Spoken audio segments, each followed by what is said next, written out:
So itong bahay na ito ay itinayo around. Nakakatuwa naman itong bahay. Ay, papaano yung mainit?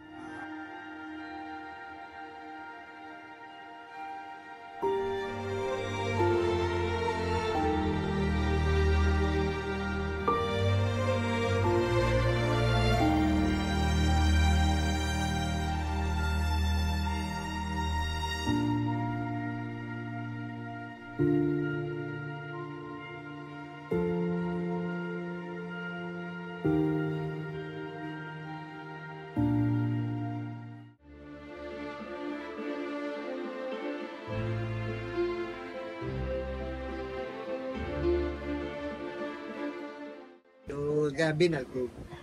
Hindi na nga kayo paayos. Oo. Sakali po magkamera ng pagkakataon ay maganda po ay maibalik. Alam niyo yung Di ba? So mulawin yung kahoy, sir, ano? Kaya pala, ang mulawin kasi is uri ng yakal. Tama ba, sir? Tama po ba? matigas na Oo. kahoy, oh. At si Aling Leia po yun ay masarap ang tamales niya. Ganon? So maraming uri ng yakal, no? Mulawin, ano pa ba yung iba, sir? Hardwood, may Basta maulawin. pag sinabing yakal, maraming klase. Ito na po ang bahay ng mga Binal family. Binal. Ito po ay bahay na gawa sa kahoy. Pero ang pagkakayari po, wala po siyang kahit isang pako nung siya Ito, sir. Oo. At ang kanya pong bubong ay yung yunot, isa pong uri ng palm tree na parang pag pinagdikit-dikit po, yung parang tambo ng walis. Pero nandun na lang po siya sa ilalim ng yero kasi nagdesisyon po yung may-ari na patakpan ng yero para ma-preserve yung original na yunot. Ito po ay naging hospital nung panahon ng magtatapos po ang siglo ng 18th century and 20th century. Tagal na. 1898 kasi dahil sa kakulangan po ng hospital sa bayan noon ng Sariaya ay pinagkaloob po ng pamilya Binal na yung kanilang bahay ang gawing hospital. 1898 po, alam po natin yun ay nasa pagitan ng digmaan ng mga Pilipino, Kastila at Amerikano. Sa ngayon po ay yung pamilya pa rin po ng Binal ang may-ari. Ang may-ari, oo. Pero hindi na siya hospital, siyempre. Hindi na po siya hospital, pero pinagpapalagay po namin na isa siya sa halimbawa ng bahay nung nakaraang siglo ng 18th century to 19th century. Kasi nga po, ang estilo ng pagkakagawa niya ay walang kahit isang pakong ginawa sa loob ng bahay. At napakatibay po. So ito yung tinatawag na vernacular house. So kapag sinabing vernacular house Dito sa Sariaya ay sumasagisag pa rin po dun sa disenyong parang bahay kubo ng mga matatandang Pilipino na nabuhay na ng ilang daang taon po. Kaya po kalimitan mataas yung bubong niya kasi yun po yung itsura ng ating sinaunang bahay kubo. Okay. At kaya naman po siya ay parang sinauna ay ang disenyo po ng mga bintana niya ginamitan ng lokal na materyales, yung pong kapis. Dito po sa Sariaya, may baybayin po ng dagat. Kaya marami po kaming pagkukunan ng kagamitan na gumawa ng kapis na bintana dahil yun po ang makukuha sa baybayin ng aming Tayabas Bay. Ayun.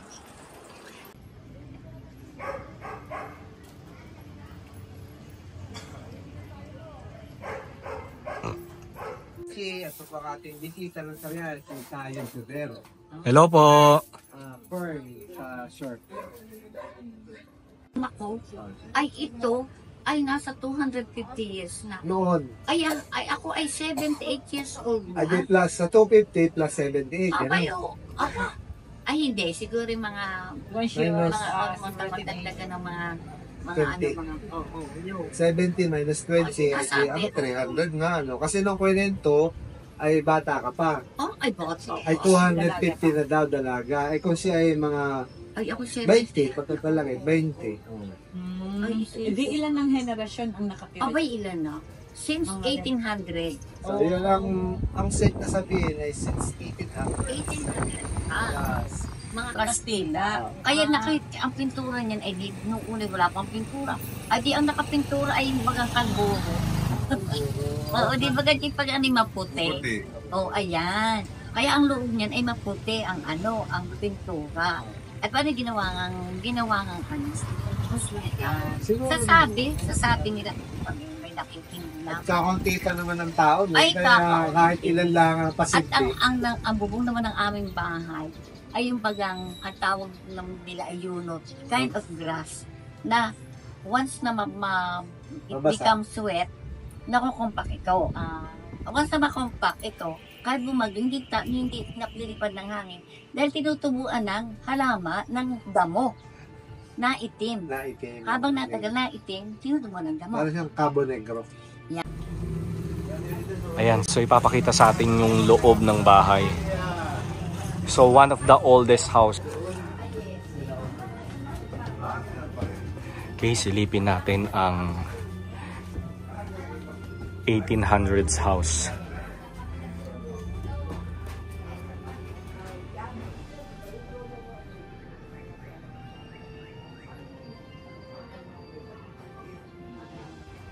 Si Alec Ason, isa sa mga taga-Bado. Lolet, oo. Ito pala yung sapi, ano? Yan ay silang ako dyan. Wow. Pagkatapos sinapi at Lani, bawasan mo ang buwis ko. O, boss din. Mababawasan natin. Incentive. 'Di ba? Napakagandang ancestral house.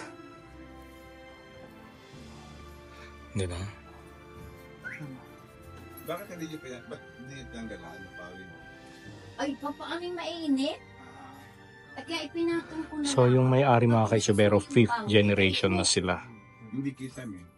At parang lagyan ko nga ng kisame. Ay, ang gusto kong kisame. Ang cute. Kaya, Ang cute ng bahay. ano? Bakit ang gusto ko yun? O 'di ba, the piano. Even the sahig, oh, tingnan mo. Kawayan na ano, baka mo. Ang laki, oh. Pero para sa akin, tama na yan. Ay, di ganyan. Okay, hindi ko pinapagtan yan. At tagal na yan. Huwag tanggalin mo. Grabe, mga Ay, ako na. purong kahoy. Tutok-tok. Sabi diyan, nanay, paano ka naman? So anong brand naman yan? German. Einstein. Ay, wala. Einstein naman. Wala namang ano. Itong piano 100 years na ito. Ito, Einstein pa yan. Einstein. Kawayan. Ha? Wala nang pawalang ganyan. Doon rin ito ang kawayan. Ay, hindi. Nagpaglagay nga ako kayo na. Magana pa ba? Saka ng aming Oo. Christmas ka rin na. Bago. Ay, alam mo, hindi ko. Ah, Hindi tumalabang pa ako. okay pa. Pero may iba, ano na, flat na, no? Kailangan na siyang ayusin. Ano po? Pawin. So sila yung 5th generation, ano? Tali yan. Yan. Yan taling yan. Hindi ko yung kinayang aming. Nakakatuwa naman itong bahay na to. Kaya, sabi ni ano, father, ano, are, Oo nga, tama ka, no? Pinatungan nila ng yero, no? Pinatungan ko ng yero. Kasi, Ang sokso. kung hindi ko papatingnan mo ano, Ay, oo. Hindi siya ipinako. kung hindi taga sa panahon ng kawayan, bulok na yan. Since I was born, yan ang kawayan. Yes. Talaga, diba? Ang tibay naman. Yan. Oo nga, no? Tamo. Yung mga pig. Yan ay suksok. Tamo din eh. Suksok. Tamo. Wala yung pako. Yan ay nakatamot na babao. Suksok ko yan. Ah, oo nga, no? Oo. Tamo yun. Saka dito, oh.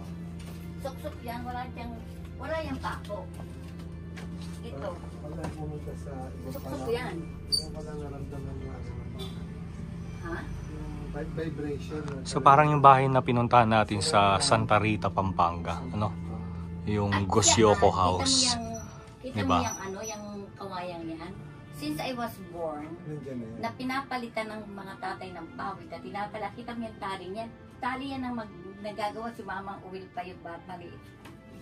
Bata pa ako. Ayan ay hindi napapalitan. Kaya ibang ang kawayan ngayon. As compared ngayon ang kawayan, sandali lamang.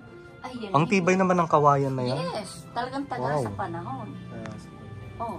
At saka Nakakatuwa. yung mga raptors namin yan. Oo. Yung mga yan. Tsaka yung aming sa ilalim. Yung ilalim namin lahat ay bilog na gayon niya.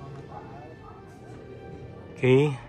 So ang mga lumang bahay, hindi naman kailangan na bongga yung restoration.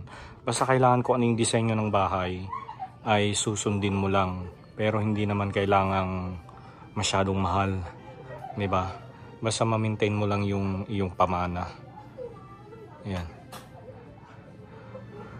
Ganda. Ganda ng bahay. Very simple.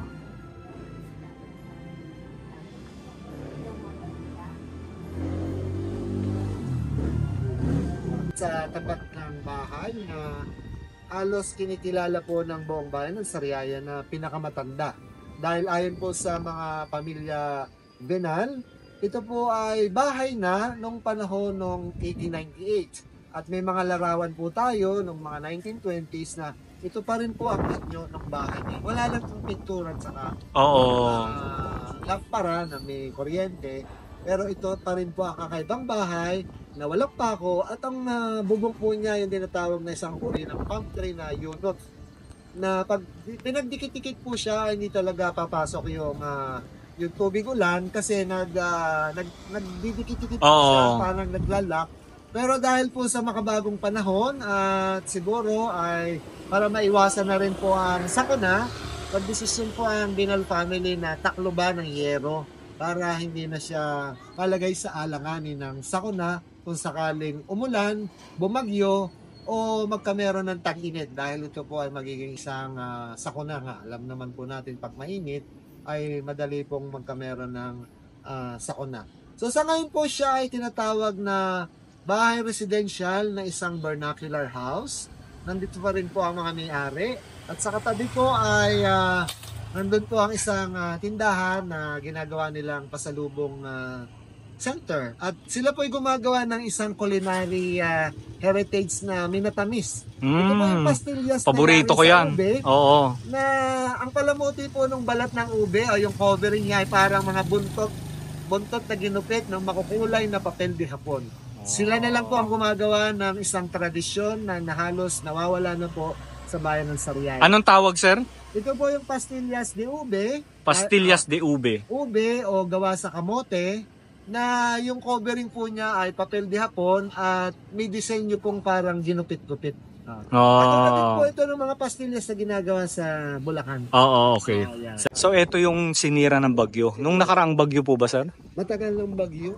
Bagyo na. So hindi na siya inayos. Yung baba na lang, sir, ano? yung ginagamit. Sayang. So example po rin ng vernacular na dinaanan ng trahedya. Trahedya. Ayan. Kumbaga maganda sa Oo. nasira. Example. Sayang.